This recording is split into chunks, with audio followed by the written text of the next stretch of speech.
kami berharap 2024 ini menjadi tonggak bagaimana kota Solo sebagai kota kuliner dan kota cerdas pangan akan semakin maju.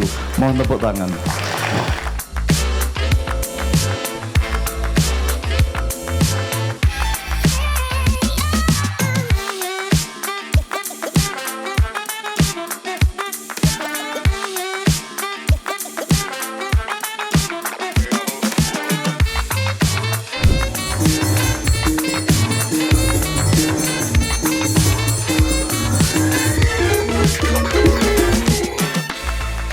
Kita menghadiri sebuah festival tahunan dan tahun ini tahun yang ke-9, dan saya selaku Ketua Kadin Kota Surakarta merasa bangga dan berharap agar event ini terus berkelanjutan dan menjadi leading dalam pengembangan kuliner bisnis di Kota Solo dan sekitarnya.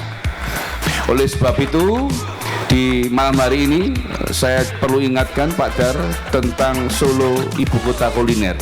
Itu ide yang patut kita pertimbangkan ke depan, dan kita berharap Solo Raya agar supply chain mengenai produktivitas dari daerah ke kota, agar kita ke depan bisa kita kembangkan sehingga Solo Kuliner atau bisnis kuliner ini menjadi sebuah industri yang memiliki impact atau return ekonomi yang berarti untuk kota Solo yang kita cintai.